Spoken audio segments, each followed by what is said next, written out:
여러분 치매와 건망증이 어떤 차이가 있는지 좀 아세요? 우리 뭐 깜빡깜빡 할 때가 있잖아요. 이게 알기 쉽게 설명해 준 예가 있는데요. 손에 있는 열쇠가 어디 있지? 하고 찾는 거는 건망증이래요. 건망증. 우리가 핸드폰 막 들고 손에 들고 내 핸드폰 어딨나 막 전화해보라고 막 할 때가 있잖아요. 그건 건망증이래요. 크게 걱정 안 하셔도 되는 건망증이에요. 근데 이제 치매는 뭐냐면요, 손에 있는 열쇠를 보면서 이게 뭐지? 이거는 치매래요. 그러니까 뭐가 좀 차이가 있는지 아시겠죠? 근데 우리가 하나님 기억하지 못하는 건 여러분 어느 쪽에 가까울까요? 건망증일까요? 치매일까요? 하나님 기억하지 못하는 게 치매일까요? 깜빡깜빡하는 이 건망증에 가깝다는 생각을 해보게 돼요. 근데 하나님 잊어버린다는 건요, 아예 우리의 기억 속에서 그 존재 자체가 지워지는 건 아니에요. 우리가 살다가 보면 하나님을 잠깐 잊어버려서 내가 또 깜빡했네 할 때가 있지, 하나님 존재 자체를 아예 머릿속에서 없애버리는 건 아니잖아요. 어떻게 우리가 하나님 존재 자체를 기억해서 다 지워버릴 수 있겠어요? 성경에서 이 하나님을 잊어버린다라는 이 말을 쓸 때 더 정확한 의미는 뭐냐면 하나님이 우선순위에서 밀린다는 거예요. 언제나 1순위여야 할 그 하나님의 자리가 다른 것으로 채워진다라는 겁니다. 순간순간 깜빡하고 놓치면요, 어느덧 하나님이 맨 앞자리가 아니라 저 뒤편으로 밀려나 계신다는 거예요. 우리가 바쁜 일상을 살다 보면 그럴 때가 있잖아요. 근데 또 특별히 바쁘지 않아도 생활에 뭔가 변화가 생길 때, 한 번에 다양한 결정들을 해나가야 될 때, 이럴 때를 한번 생각해 보세요. 우리는 종종 하나님을 가장 앞에 선 그 우선순위에 두지 못할 때가 있습니다. 건망증처럼 하나님 깜빡하고 잊어버리고 난 다음에 결정의 순간들이 다 지나고 나서야 나중에 맞아 이렇게 생각나곤 한다는 거예요. 여러분, 일이 생각대로 잘 풀릴 때에는요, 하나님이 잘 생각나지 않아요. 근데 뭔가 뜻대로 잘 풀리고 잘 풀리지 않고 막혔을 때, 뭔가 해도 잘 안 될 때, 그제서야 하나님을 찾는 게 우리의 연약함인 것 같아요. 그래서 성경은요, 하나님을 잊어버리지 말라라고 말씀합니다. 오늘 본문을 보면요, 주위 환경이 바뀌면서 우선순위가 바뀔 수 있기 때문에, 본문 환경만 바뀌는 게 아니라 내 우선순위 또한 바뀔 수 있기 때문에 주의하라고 경고하는 거예요. 여러분, 하나님이 우선순위에서 저만큼 밀리게 되면 어떻게 될까요? 하나님이 주시는 복과 은혜를 누릴 수가 없어요. 순종하는 자에게 예비해 놓으신 그 하나님의 선한 계획들을 하나님의 자녀인 우리가 누릴 수가 없어요. 그러니까 우리는요, 하나님이 내 삶의 우선순위에서 밀리게 되는 것들을 철저하게 경계해야 된다는 거예요. 우리가 하나님을 잊어버리지 말자 이렇게 의식만 가지고 있다고 해서 하나님을 우선순위로 둘 수 있는 건 아닙니다. 그럼 어떻게 될까요?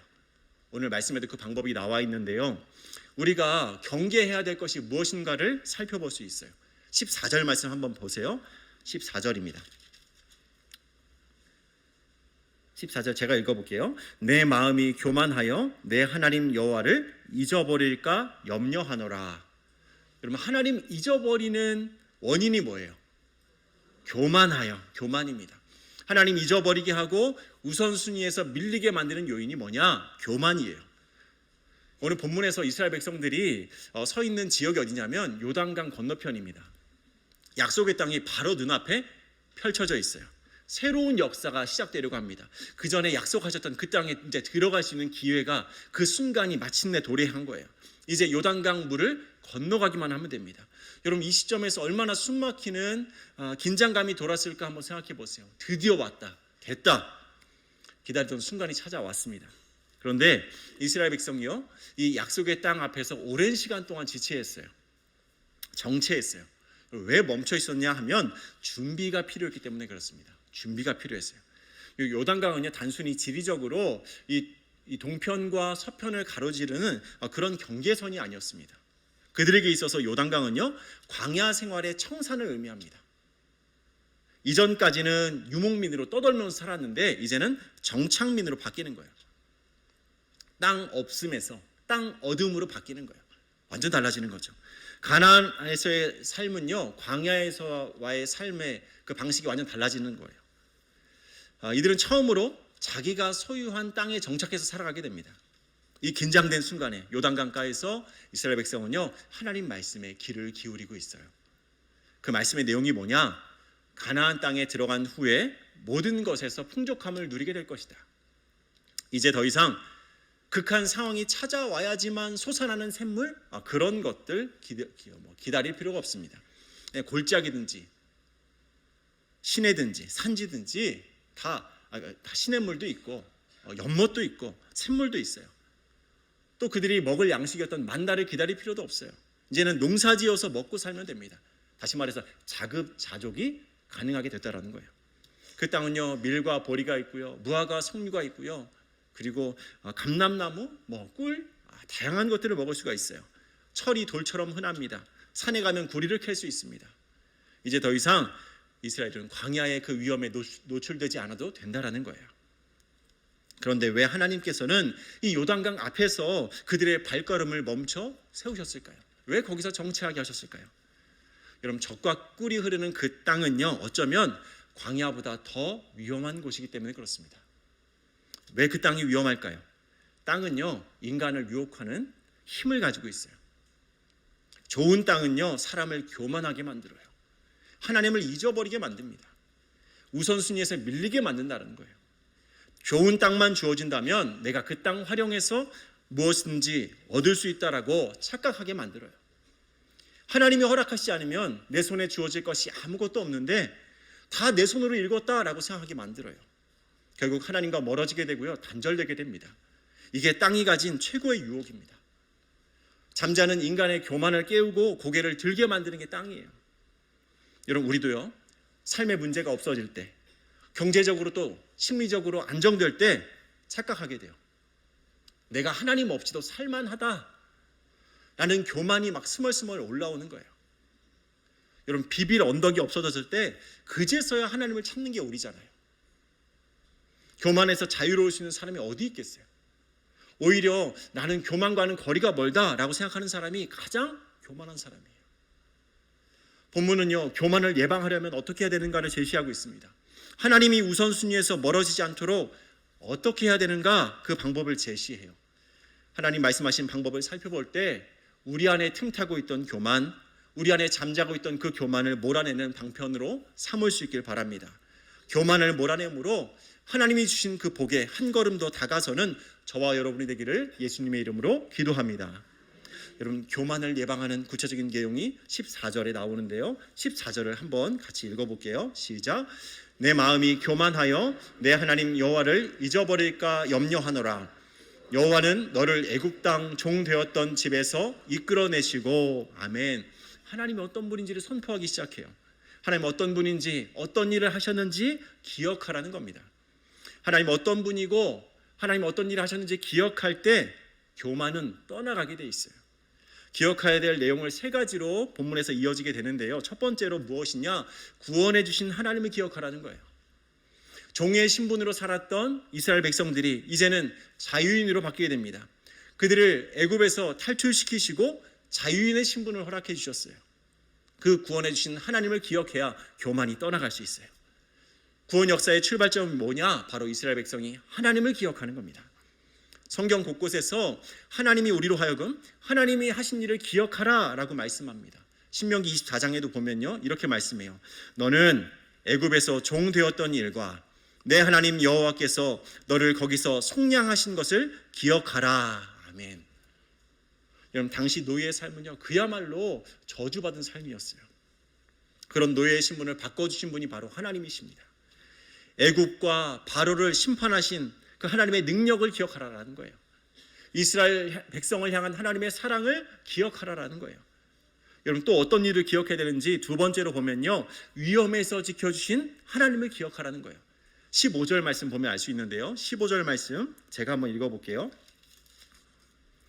너를 인도하여 그 광대하고 위험한 광야 곧 불뱀과 전갈이 있고 했습니다. 여러분, 광야가 광대하고 위험한 곳이에요. 불뱀으로 표현된 독사가 있던 곳입니다. 물리면 엄청난 열이 나서 타는 듯한 갈증을 느끼며 죽는다는 거예요. 또 독성을 가진 전갈이 있던 곳이에요. 그 모든 위험에서 건져주신 하나님이 계셨기 때문에 이스라엘 백성들이 그 광야 속에서도 간전할 수 있다는 거죠. 이런 하나님을 기억할 때에 교만이 떠나갑니다. 세 번째 기억한 일이 무엇이냐? 필요한 것을 공급하신 하나님을 기억하라는 거예요. 여러분 15절 중반절부터 보면 하나님께서 어떤 공급을 하셨는지를 보게 됩니다. 제가 읽어볼게요. 물이 없는 간조한 땅을 지나게 하셨으며 또 너를 위하여 단단한 반석에서 물을 내셨으며 16절 보면 만나를 광야에서 먹이셨습니다. 여러분 광야가 끝이 없이 광대하고 배고픈 곳이잖아요. 광야는요 인간의 능력으로 살아갈 수 있는 곳이 아니에요. 농사 지을 수가 없어요. 우물을 팔 수도 없어요. 노동력이 쓸모 없어지는 곳이라는 거예요. 내 힘으로 뭔가를 할 수 있는 곳이 아니라는 거예요. 인간의 한계를 철저하게 느끼는 곳이 바로 광야입니다. 그래서 하나님만 바라보게 만드는 거죠. 우리는 광야에서 내 힘으로 살지 않고 하나님 의지하면서 살아가는 것을 배우게 됩니다. 하나님 반석에서 물을 내시죠. 하나님 하늘에서 만나를 내리시죠. 여러분 만나를 얼만큼의 주기로 우리에게 주셨어요? 이스라엘 백성들에게 내리게 하셨어요. 매일매일 주셨어요. 많이 저장을 해도 하루가 지나면 다 썩어서 먹을 수가 없었잖아요. 안식일에만 이틀치 거두게 하셨고 그 외에 다 매일매일 내리게 하셨어요. 그러니까 매일매일 하나님을 의지할 수 있도록 하나님께서 훈련하셨다는 겁니다. 전체 인구가 200만으로 추정했을 때 여러분 그 많은 사람들이 오늘 먹을 양식은 있지만 당장 내일 먹을 양식이 없다라고 생각한다고 생각해 보세요. 여러분 그게 얼마나 불안한 일입니까? 엄청난 압박을 받았을 거예요. 하나님을 향한 믿음이 없으면 견딜 수 없는 것이 광야라는 거예요. 이처럼 만나를 먹이신 이유는요, 하나님만 의지하기 위하게 그렇게 만드시려고 만나를 먹이셨어요. 그래서 광야는요, 하나님만 바라봐야 되죠. 교만한 사람일수록 버티기 힘든 곳이 바로 광야입니다. 광야에서 우리는 인간적인 힘을 빼고 하나님을 의지하는 법을 배우게 되죠. 이러한 하나님을 기억할 때 바로 낮아질 수 있죠. 교만에서 벗어날 수 있죠. 하나님을 우선순위에 두고 하나님 아니면 내가 살아갈 수가 없습니다. 이렇게 고백할 수 있는 거예요. 16절 보세요. 왜 우리를 광야 속에서 낮추시는 거예요?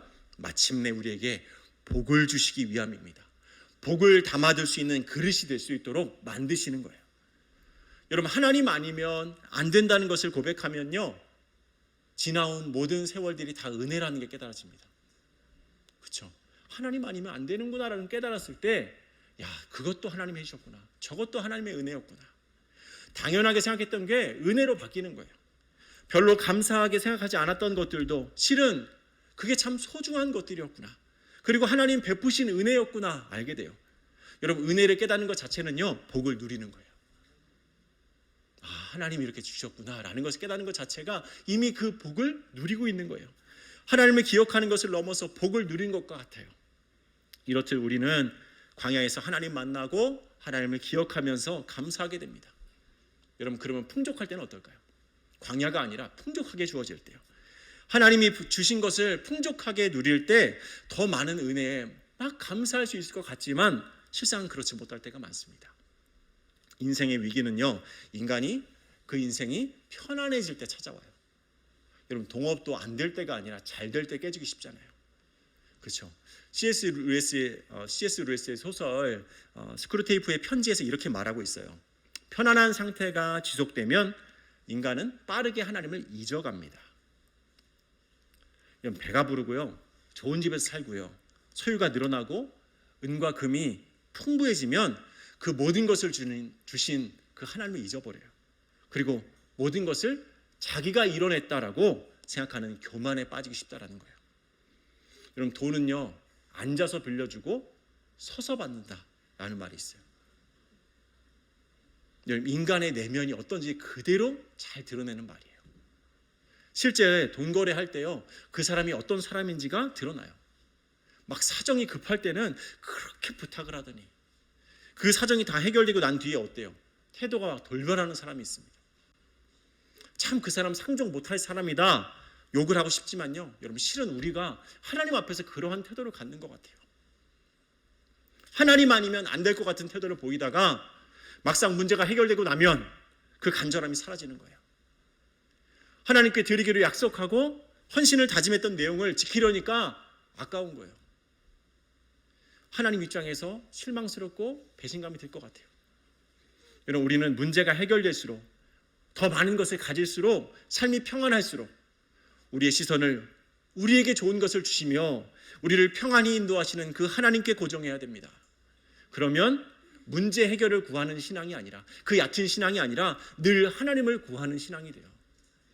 하나님 됩니다. 여러분, 모세가 이스라엘 백성들에게 그들이 걸어왔던 메마르고 그 위험했던 광야에서 만나를 기억하라라고 가르칩니다. 우리가 하나님께 시선을 고정하기 위해서는요, 이제까지 하나님께서 나에게 베풀어 주신 그 은혜가 뭔지 그 은혜를 돌아보면서 되새겨야 돼요. 어떠한 어려움 속에서도 우리를 지켜주시고 평안한 삶으로 이끄신 그 하나님의 은혜를 붙잡을 수 있어야 돼요. 그렇게 할 때 교만에 빠지지도 않고요, 앞으로도 동일한 그 하나님의 은혜를 누리게 될 수 있습니다. 여러분 다윗도 생각해 보면 지나간 삶을 통해서 하나님을 기억했어요. 시편 103편 보면 다윗이 자기 영혼에 막 호소를 하더라고요. 내 영혼아 여호와를 송축하라. 내 영혼아 여호와를 송축하며 그의 모든 은택을 잊지 말지어다. 아멘. 여러분, 잊지 말고 기억해야 될 것은 바로 하나님께서 다윗 자신에게 베푸신 모든 은택입니다. 다윗은 지나간 자기 삶을 생각하면서 그곳에서 자기를 나타내시고 역사하신 하나님을 기억하는 거예요. 간음과 살인죄를 저질렀던 다윗, 그 무서운 죄악을 하나님께서 어떻게 용서하셨는지를 기억하는 거예요. 병에 걸렸을 때, 위험에 처했을 때 그를 치유하시고 회복시켜 주셨던 그 하나님을 기억하는 거예요. 여러분, 우리 삶 속에서 그 역사하셨던 하나님의 그 은택을 우리가 잊지 말아야 돼요. 어느 복음성가의 가사처럼 그 어느 것 하나 주의 손길 안 미친 것 전혀 없네. 여러분, 이런 고백을 할 수 있어야 돼요. 여러분, 지나온 세월들을 생각해 보세요. 모두 은혜로 여겨지십니까? 경험을 자산이라고 한다면 영적인 경험, 그 하나님을 경험한 것이 풍성한 사람일수록 여러분 그 어떤 부자보다 더 큰 부자라는 거예요. 세상에 부자 참 많잖아요. 나도 저 부자처럼 한번 살아보고 싶다. 여러분, 왜 한 번쯤 그런 생각 안 들겠어요? 그런데 하나님이 이미 저와 여러분을 부유하게 만들어 주셨어요. 하나님을 경험한 부유함 이미 주셨어요. 오늘 하루의 문제를 해결하기 위해서 하나님 앞에 나아갔던 그 기억들, 도저히 풀리지 않을 것 같은 그 문제가 하나님으로 인해서 또 다른 방법으로 해결되었던 기억들, 남모를 아픔 품고 기도할 때 하나님이 친히 찾아오셔서 위로해 주셨던 기억들, 광야 같은 인생에서 헤매고 다닐 때 길을 잃지 않도록 지금 여기까지 인도하신 기억들, 하나님에 대한 기억이 풍성한데 교만할 틈이 어디 있어요? 다 하나님이 해주셨는데, 다 하나님 덕분이라 고백할 뿐인 거예요. 그래서 설교를 준비하면서 이 찬송가가 생각나더라고요. 지금까지 지내온 것 주의 크신 은혜라, 한이 없는 주의 사랑 어찌 이루 말하랴. 자나깨나 주의 손이 항상 살펴주시고 모든 일을 주 안에서 형통하게 하시네. 여기까지요. 여러분, 우리의 삶을 돌아보면서 이 찬양의 고백을 한번 불러보세요. 그러면 맞아, 다 은혜였는데 내가 뭐가 그렇게 마음이 급해서 지금도 그러고 있나, 왜 이렇게 마음을 졸이고 있나 싶은 거예요. 여러분, 이따 이 찬양의 고백을 다시 한번 우리가 함께 해볼 건데요, 그때에 우리 그 하나님을 더욱더 기억하는 시간 되었으면 합니다. 우리의 지나온 인생 가운데 하나님께서 베풀어 주셨던 은혜가 더 생생하게 기억났으면 합니다. 여러분, 그럴 때에 우리 가운데 틈타는 교만을 몰아낼 수가 있어요. 여러분, 그럼에도 불구하고 교만해서 하나님을 기억하지 못하게 되면 여러분 결국 우상을 숭배하게 돼요. 하나님을 잊어버린 결과가 뭐냐? 바로 우상 숭배예요. 19절 통해서 한번 확인해 볼까요? 19절 말씀 같이 한번 읽어봅니다. 시작. 내가 만일 내 하나님 여호와를 잊어버리고 다른 신들을 따라 그들을 섬기며 그들에게 절하면 내가 너희에게 증거하노니 너희가 반드시 멸망할 것이라. 아멘. 여러분, 하나님이 우선순위에서 밀리게 되고 그 자리를 대신 우상이 채우는 거예요. 제가 설교 시작하면서 말씀드렸던 것처럼 우리의 일상에서 하나님 의식하지 않으면 어느덧 하나님은 차선이 되거나 아니면 아예 저 멀리 순위에서 멀어질 때도 있어요. 재물 얻을 능력을 주시는 분이 하나님이심에도 불구하고 눈에 보이지 않는 그 하나님을 믿는다는 건 정말 쉽지 않습니다. 그래서 보이지 않는 하나님보다 보이는 우상에 쉽게 현혹되곤 합니다. 여러분, 이스라엘 민족들은 고대 세계관에 따라서 하나님은 전쟁의 신이라고 여겼어요.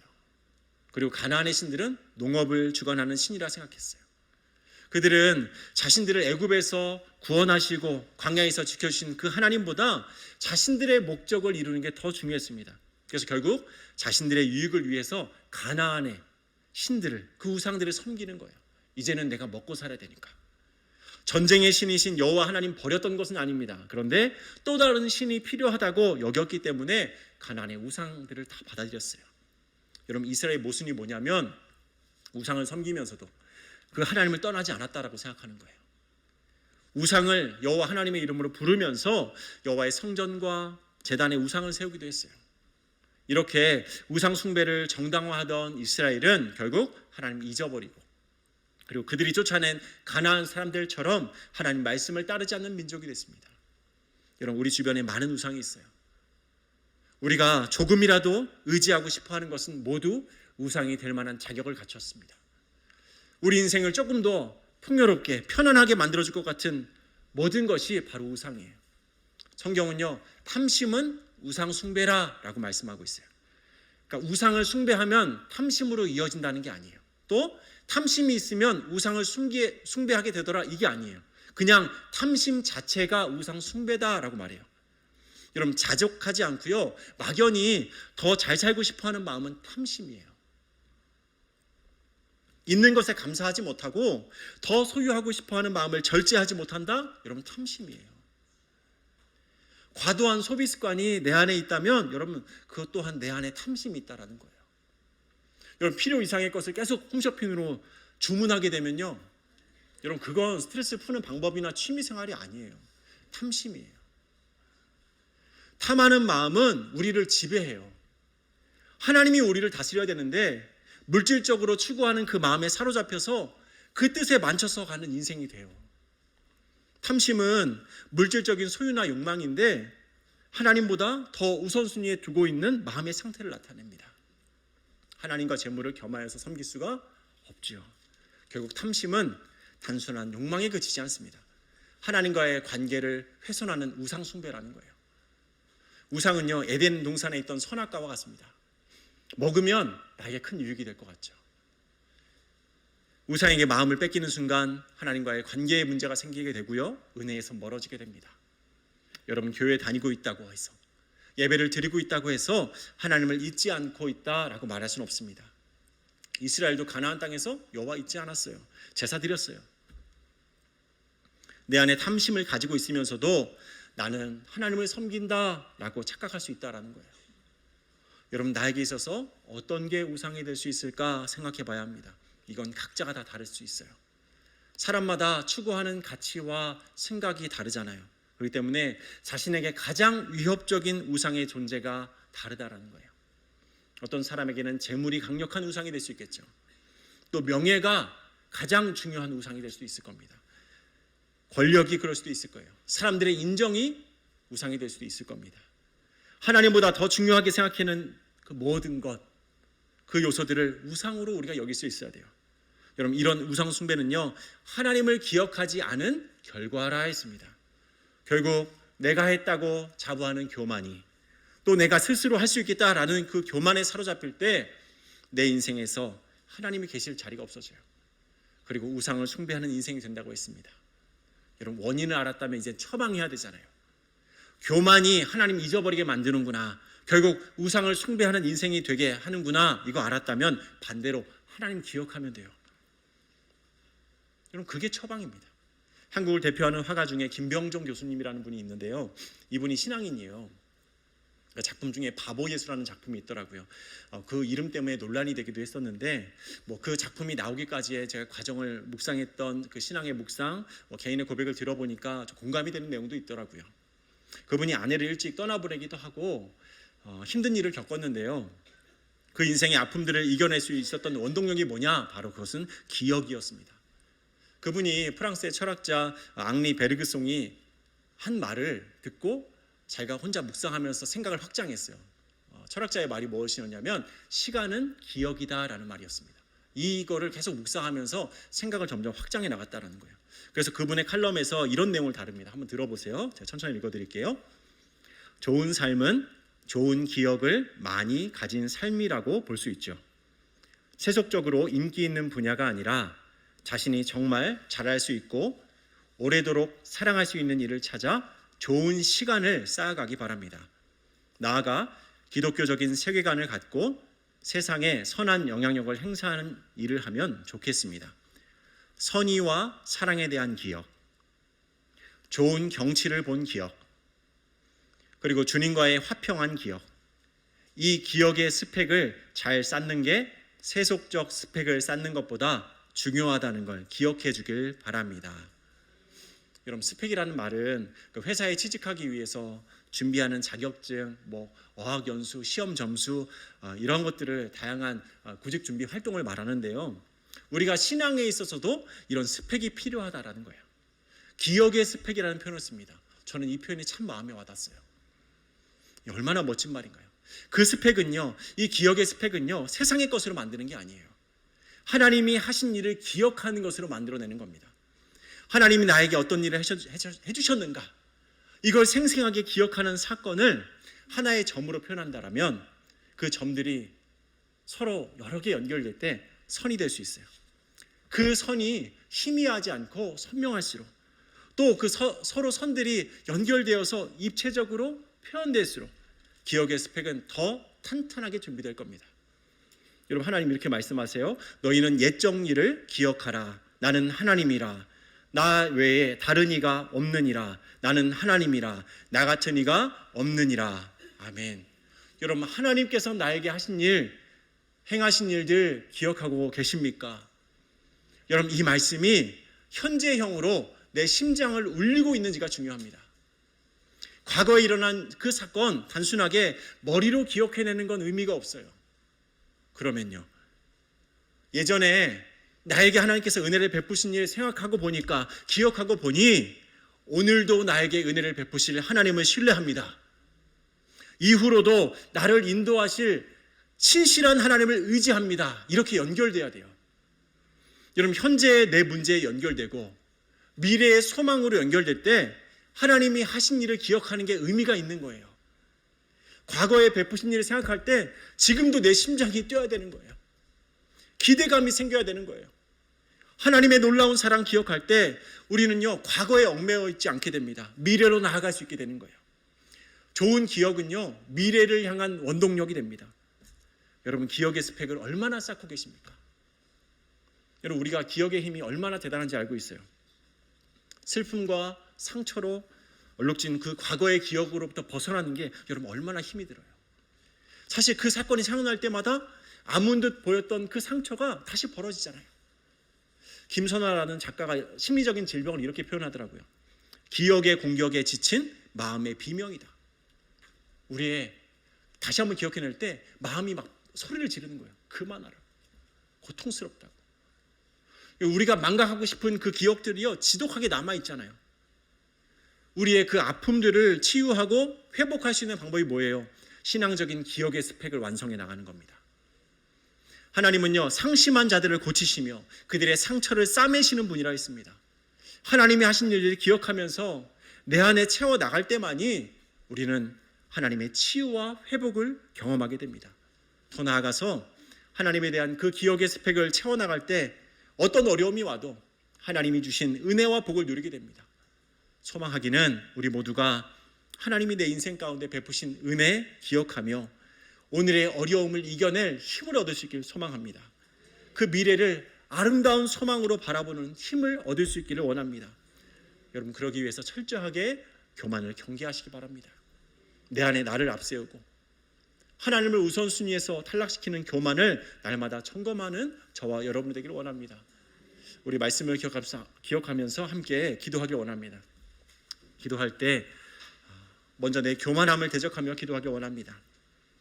평소에 하나님의 도움을 구하지 않고 살고 있었다면 나의 교만을 깨닫게 하시고 하나님이 내 인생에 베푸신 은혜를 기억하며 살아가게 해달라고, 특별히 그 기억이 내가 현재 겪고 있는 문제를 해결할 힘이 되게 하시고 미래를 꿈꾸는 소망의 원동력이 되게 해달라고 우리 주여 한번 부르짖고 기도합니다.